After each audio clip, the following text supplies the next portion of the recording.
Hello, everybody. This is Cinderella Stories. We are well on our way to episode 30. This episode is kind of a snow day episode, if you will. I'm obviously remote.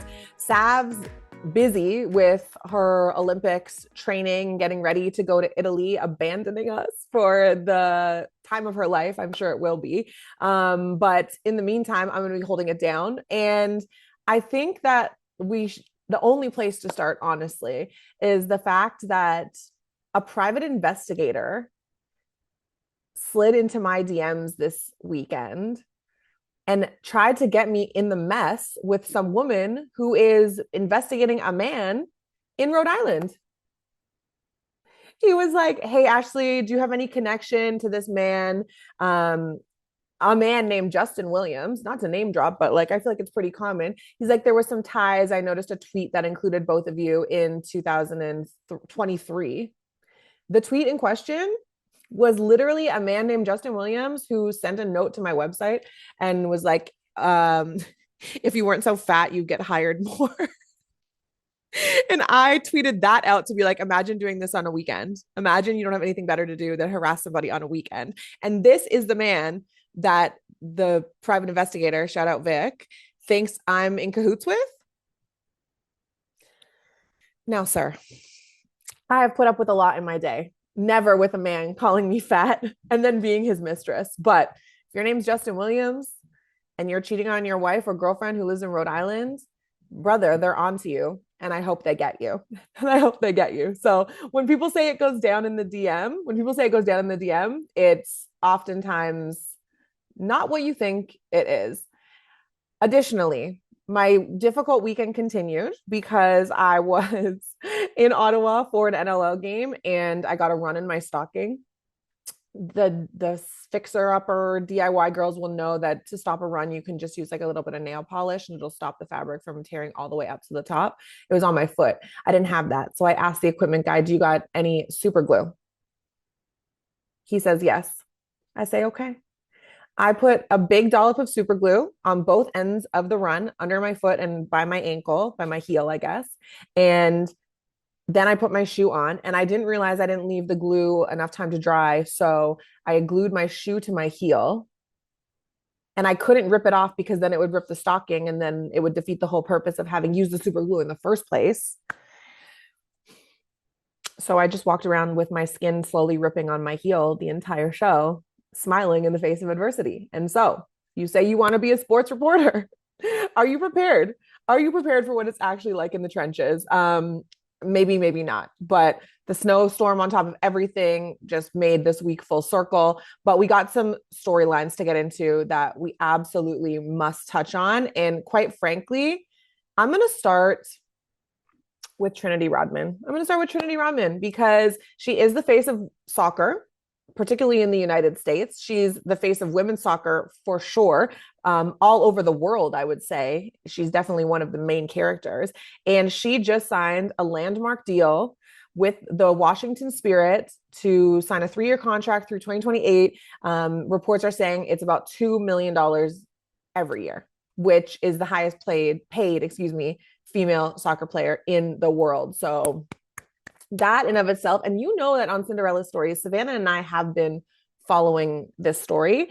And it is interesting because while Michelle King and the Washington Spirit were able to lock up their girl, and they got their girl and had an amazing press conference and social media rollout surrounding it, there is still essentially outstanding litigation with this high impact player rule. The Players Association, the NWSL is still fighting the league, saying that you cannot have this many designations on who teams pay over the salary cap, because that is what the main grievance is. And so while Trin is reaping the rewards of being a high impact player, the PA is still in a battle with the league trying to smooth out the language because they say that it infringes upon the player's ability to make money.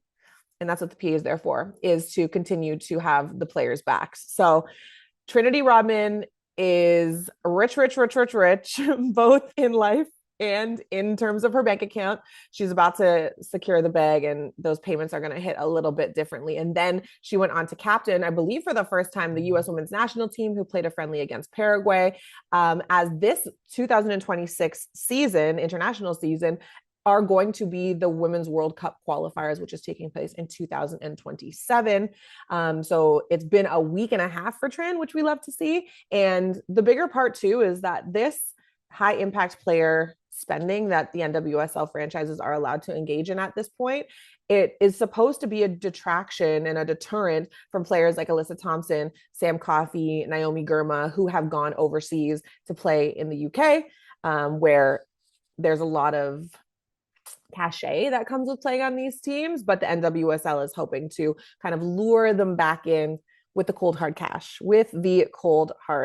So yeah, shout out to Trinity Rodman. She's winning this week. She got the bag, she got the contract, she got the captain's armband, she hit the sexy Dexy when she scored, and she's super up. And we're very happy for her. And I'm glad that this story is finally wrapped up with a bow. We weren't sure what she was going to do, but she says the DMV is a place that I call home. It's where she created a life. It's where she wants to stay. And so there's going to be a lot more women's football talk on Cinderella Stories in the coming year, because we have to keep you up to speed on what's going on with the Women's World Cup. So that's Trinity Rodman in a nutshell. Then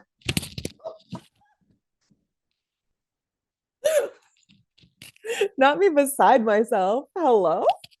Then the WNBA, I get acting as business as usual, but when they released their schedule this past week, it was very much like, I broke up with you on Friday. Why are you texting me good morning on Saturday?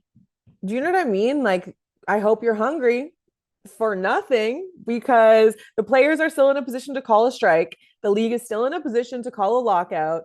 The CBA negotiations have not come anywhere close, as far as we understand it, to being ratified, to the needle moving in any substantial way. We're still stuck between gross income and net income and what the players are actually going to get in terms of a piece of the pie. So releasing the schedule, and by the way, I liked the Tempo's Lego version, although those little, fuck ass bobs that everyone was rolling around with is crazy. But I know that Lego does not have a lot of options.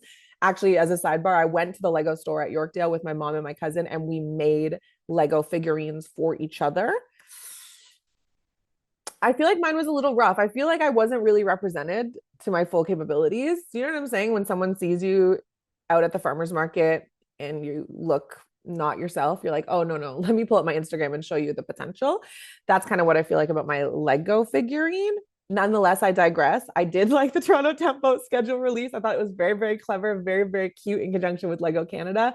But the schedule for what?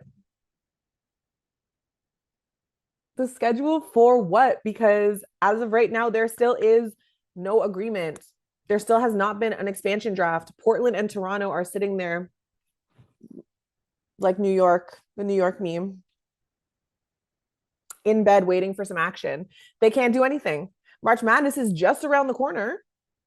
We're going to need to have the WNBA draft, the expansion draft. When's this happening? Training camp. Like, I hope you're hungry for nothing is really how I felt about it, because the girls need to get working. They need to get working. And I think that the league is operating as business as usual. I don't necessarily think that dropping this schedule was a ploy by any means, but it's not forcing the issue. Paige Beckers is making more in one season in Unrivaled than she is over the duration of her entire rookie contract. The WNBA's 30th season is right around the corner. They have so much to lose. They need to get it together. They need to gather themselves. Gather. Because that's where we're at right now.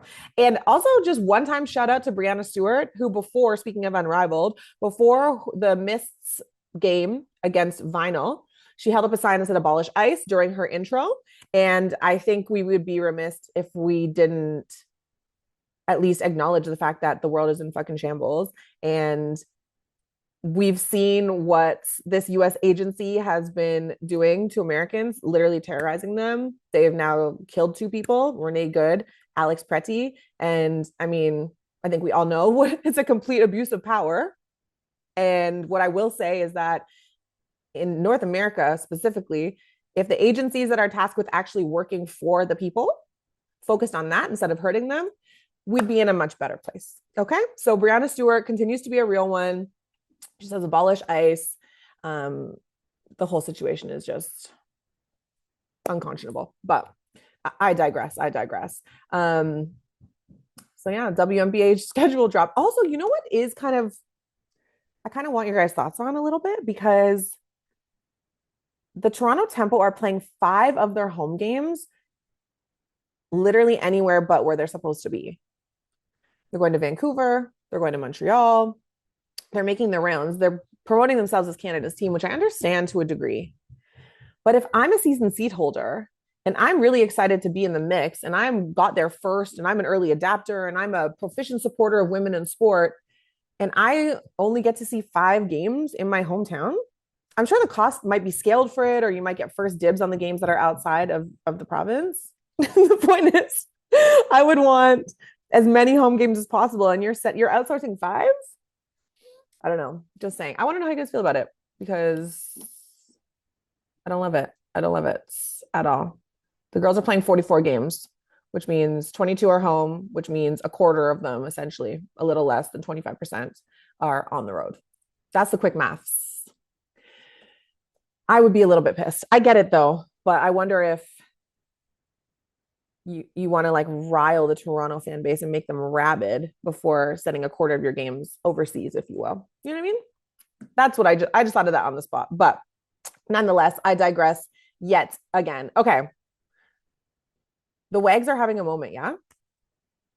Like, I have never cared about WAGs more than I care about them now. The only other WAG I could say that I had a real affinity for was Posh Spice, Victoria Beckham, who you guys have been following along, right? Like, did she or did she not dirty dance on her son at his wedding? And how responsible is Mark Anthony for that? And what do you feel about Nicola Peltz? I know it's not this kind of show, but she is the original WAG. A lot of people think, and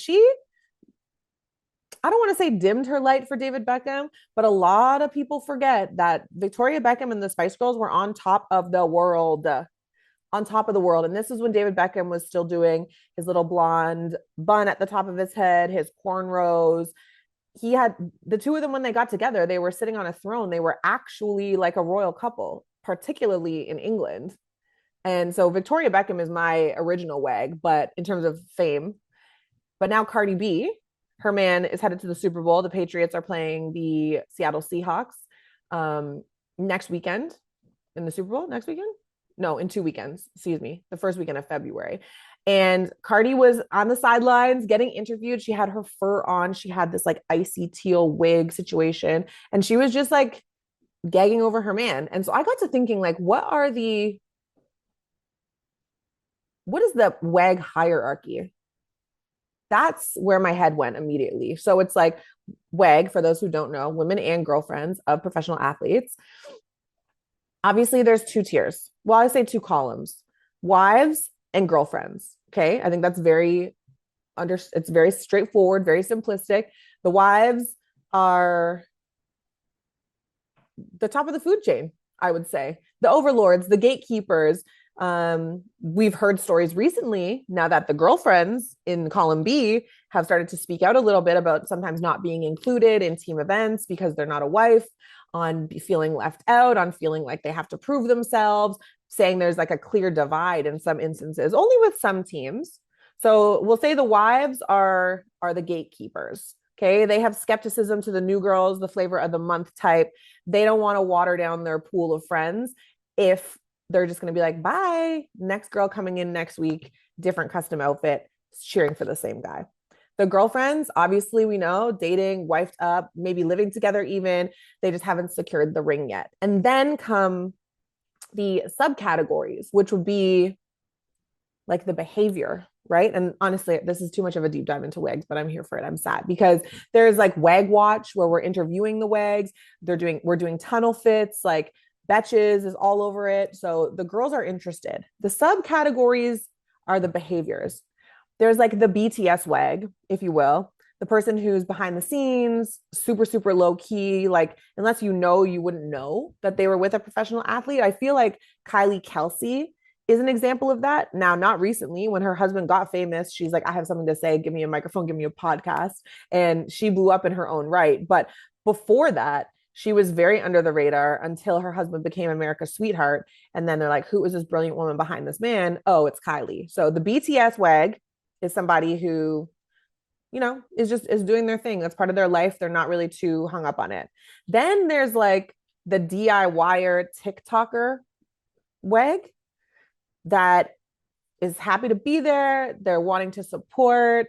Maybe they're flipping old jerseys, making custom merch. Like Kristen Juszczyk, excuse me. She went super viral because Taylor Swift wore one of her vests, and then she started a clothing brand called Off Season, and then she partnered with the NFL. So this is the segment of WAG that you can be enterprising. They're not afraid to be seen. They're not afraid to tell stories. They're not afraid to be funny. They are comfortable with the designation of being a badass WAG and showing you kind of behind the scenes stuff.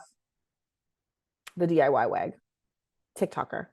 Then there's the celebrity match. And that's what Cardi B got me thinking about in the first place, where it was like, they're often a bigger star than the player. Because we love sports, we forget that like not everyone cares about sports. So yeah, it's just a small percentage of the entire population that cares about sports. But celebrity is something that more people are bought into. So Taylor Swift, Simone Biles, the athlete on athlete relationship is like top tier. And then Cardi B. These are the girls who are out here taking time off of tour, taking time off of making music, retired gymnast, the GOAT, Simone Biles. And they're the ones that draw a lot of the attention. I think the whole WAG watch situation was predicated on Taylor Swift and Travis Kelce, and that kind of exploded this into its own subsection and subculture. So I don't know, like I'm trying to think of like what kind of like WAG Sav and I would be. Obviously when Cinderella Stories blows up will be the celebrity match there, but in the meantime, I feel like I don't know. I think that we would need to have like a subcategory where I feel like Sav would be really good at like the behind the scenes stuff, like the TikToker stuff. And I think I might actually have to introduce a new category where it's more like reminiscent of the daughter from Remember the Titans, who was like, I'm run the ball. Why isn't he running the ball? So it's almost like crazy soccer mom energy, but in a WAG form. Maybe we make that a fourth subcategory. But speaking of Savannah, she is not here, but she is still working hard. And as I mentioned, she would be really good at that TikTok stuff behind the scenes. And we have a sneak peek of her fitting for Italy, because I think a lot of people are like, oh, I'm going to Italy. It's going to be white and linens and lemons and da da da da. It's the Winter Olympics, guys. It's the Winter Games. So she had to get outfitted with some snow gear. And here's a look at how that went. It's cold. It's winter. Big look. It's winter. Oh, I hate the cold so much. I'll survive. They're giving us a winter kit. This is the part of the job where fashion absolutely needs to meet function, and thankfully there's a team for that. Covering the winter games, whether indoor or outdoor, means that there's going to be a variety of climates, so you got to be prepared head to toe. Tall girl. And being that your girl's 5'11", well, I always got to try on the clothes first. This is the large woman's? Okay. See how it's coming. Thankfully, we had options, so we decided to go with a men's jacket, and well, I love this one. Yep. Yeah, I do. This is just right. this is actually a 3-piece jacket, so you can wear the red, the black underneath, or both. And once we put the whole fit together, it really dawned on me that one of my lifelong dreams is really coming true, and I could not contain my excitement. Okay, she's ready. You're warm, well, you're sweating. This is great. And I'm so extra, not me pretending to freeze. On a personal preference, I went to the mall to pick up some thermal clothes. I'm a big believer in those charcoal hand warmers and that sort of thing. I can't go to like the heated vest yet, just because I still think I'm not that soft, but I might change my mind. Unlike Tim, I am soft. So not only did I get the heated vest, I got the hand warmers and also a portable charger he recommended as well. Stay tuned for more of my Winter Games journey. It's a smart move to go with the large, I will say. The jacket, you need to make sure your wrists are covered, and oversized is having a moment anyway. Savannah, you look amazing. And I want first dibs on anything you don't want to keep. I'm calling it literally right this instant. Also on my radar this week, Australian Open. I know our youth Nadine is a huge tennis fan. She's been spamming the DMs and the inbox the whole time saying, you know, Naomi Osaka's outfit this, which is like super, super valid. But I'm wondering if it's the end of the demure tennis athlete. Like, Sabalenka was showing up in Gucci and she's like, they're bold just like me, puts them on, like hits a pose, very much hashtag ad. Naomi Osaka got into it with one of her opponents. Okay, so here's how it went down. First and foremost, Osaka stole the show because she came in this like multi-piece outfit that she designed with Nike, inspired by a jellyfish from a story that she was reading with her 2-year-old daughter. Her name's Shay, I believe. And so she had these like flowy pants, a full veil, a hat, a brim dipped below one eye, very Carly Simon, a parasol. She had a zip up. Then she had the dress. Like, it was a work of art. This is a work of art. Very much that. Okay. But then the end was super awkward because she was playing, who was the Romanian that she was playing? Kirsty. Yeah. So what's her, I want to know, I need to have her full name though. Okay, here we go. Savannah Kirsty. She played on Thursday against Naomi Osaka last week.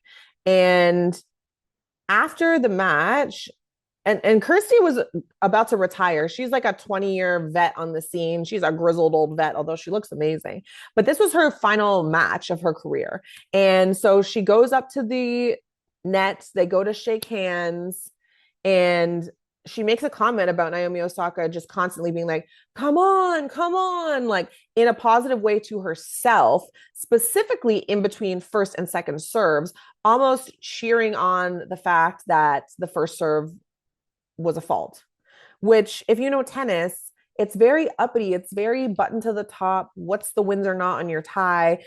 Like knee length dresses. Tennis is a very conservative sport. And the way that you're expected to act, there's a huge priority on being a good sportsman, sportswoman, and acting in a certain way. So Kirsty thought that Naomi saying, come on, in between the serves was very disrespectful.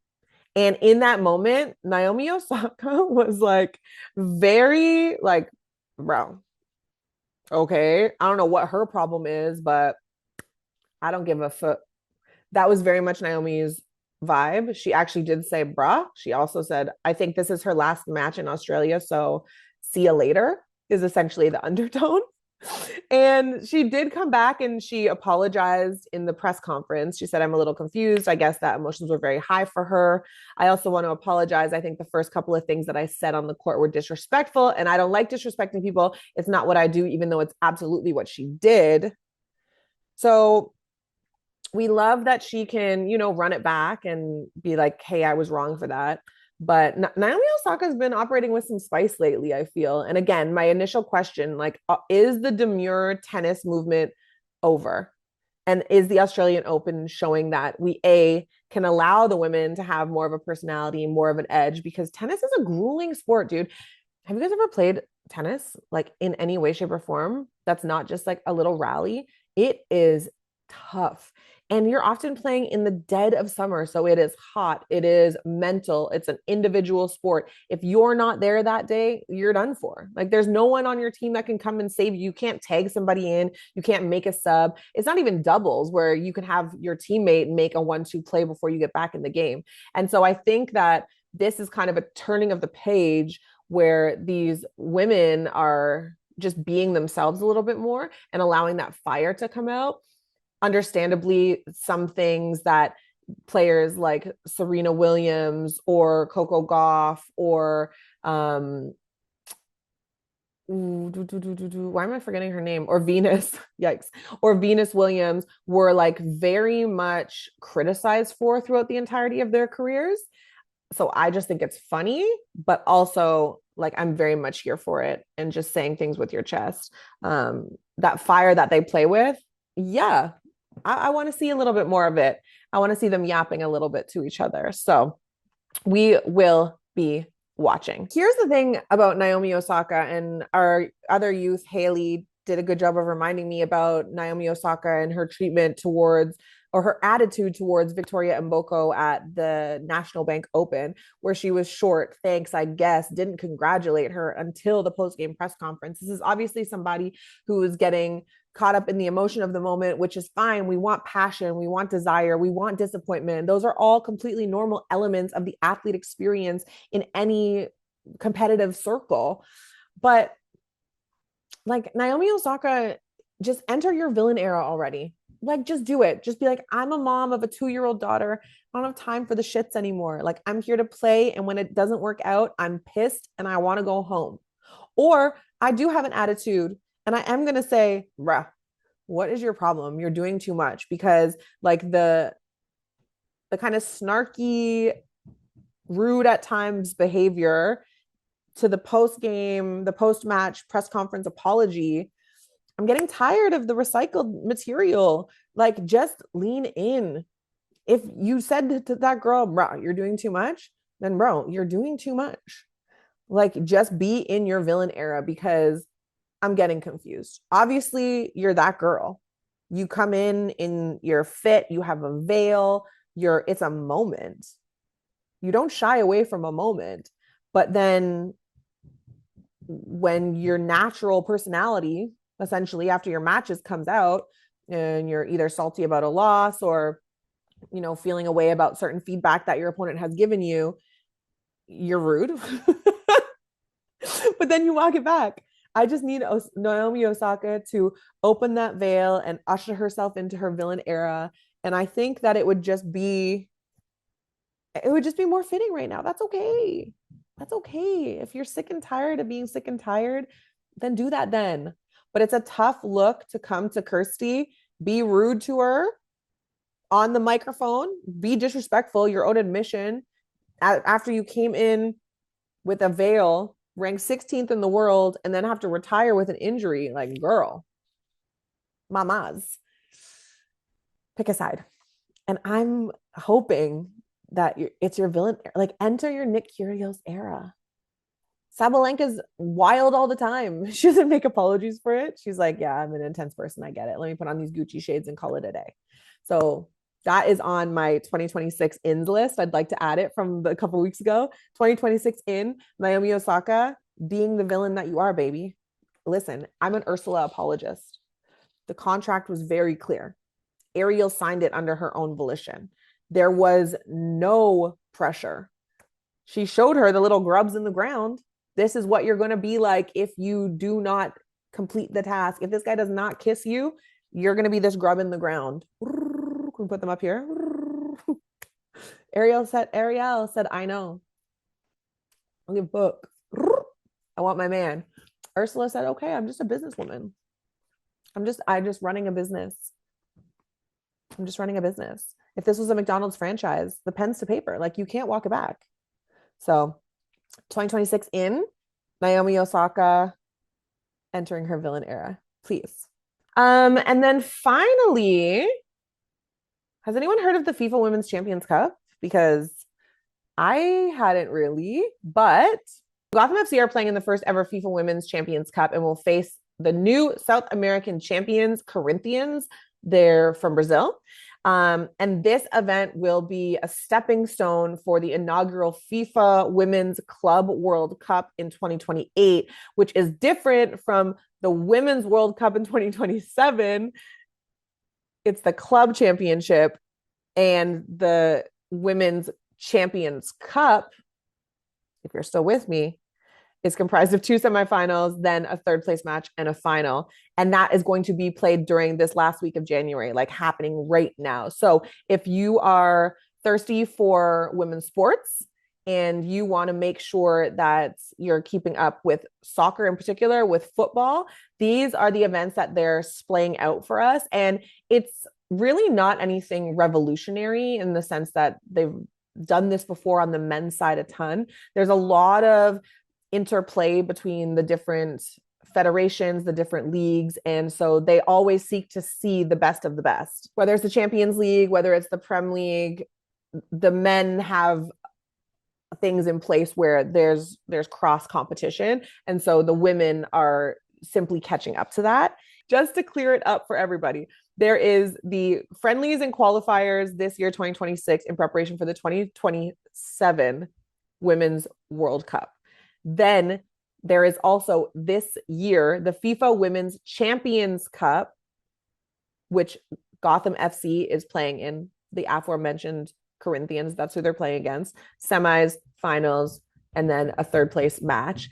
Then that is a stepping stone for the FIFA Women's Club World Cup in 2028, where the various organizations and governing bodies from all over the world will do the best club teams, similar to what we saw in that Sixes tournament that AFC Toronto played in Florida earlier this year, where you get teams from all different places and they all play. So that is what's going on in the women's soccer world, and we will be keeping up with it here on Cinderella Stories and trying to organize our thoughts on it a little bit more.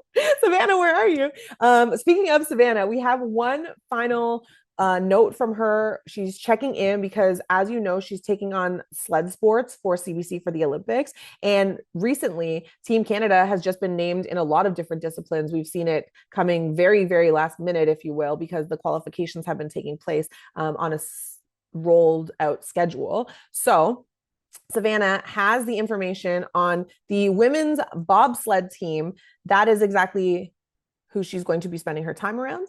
And she's in the know more than anyone. She has her own research. She has the CBC research, and she is going to be down on the ground. So here is a primer on what Savannah will be taking care of, reporting on, and covering while she is in Milano Cortina. I know people are talking about the Canadian women's bobsleigh team. And I'm here to put some respect on their name because not only did they qualify for the Milano Cortina Olympics, they're like the heavyweights of this sport going into it. IBSF, governing body for the sport, gave Canada the maximum amount of spots possible for the two women bobsleigh. Honor that is only given to the top 3 countries in the world. You guess the other two? Yeah, USA and Germany. Canada also earned 2 spots in women's monobob. Let's go, Cynthia. Okay, so who are the amazing women making this happen because they deserve some love? We got Melissa Lotholtz. She's not new to this. She's true to this. She will be going to her 3rd Olympic Games. And she manifested this when she was 12 years old because she wrote in her journal back then that she wanted to go to the Olympics, thinking that it was like a faraway dream because she lives in like rural Canada. And here she is, a queen living the dream. And then there's Cynthia Appia. The way that she reinvented herself when she was on the brink of quitting. She went from being an alternate brakewoman at the 2018 Olympics. A brakewoman is when you're like pushing the sled from behind and then hopping in the back, to a pilot. So now she's driving the sled. Not only is that one of the hardest transitions you can make in the sport, but she is currently coming off a silver medal in monobob at the World Cup. Also, she was on Jeopardy! Oh, and this woman right here, Bianca Reeby, is the embodiment of what fire and ice together looks like. No, because she's literally a firefighter. She's so cold, she won gold in her first ever monobob World Cup race. Her results came clutch, because she helped secure Canada's 3rd 2-woman bobsled spot. These are just the main headliners, but there's actually so much more going into these Olympics. Personally, I'm watching Dawn Richardson-Wilson. Cynthia and Dawn actually casually made history in the last Olympics as Canada's first Black 2-woman bobsled crew at the Olympics. I'm hoping that they run it back for Cortina. To Kelsey Mitchell and Skylar Steven, we see you still, as well as the alternates. So proud of these women for not just being happy to be in the conversation, but the ones controlling it. Let me know who you guys are excited to watch. Okay, guys, that's the biggest stories that we had for you. Thank you for tuning in to our Snowmageddon episode. If you have any ideas on good private investigators that you actually have worked with before that aren't going to be bungling your case in the DMs, let me know, because I didn't realize that this was just like such a huge industry. Like, the guy has a website and everything. I'll put it on the screen. Shout out, Vic. You got to be better. You got to be better. The fishing was crazy. Okay, thank you for tuning into Cinderella Stories. As per usual, comment, subscribe, like, let us know anything you want us to talk about specifically, and we'll be back next week. The Olympics are coming up, and I can't wait. Bye.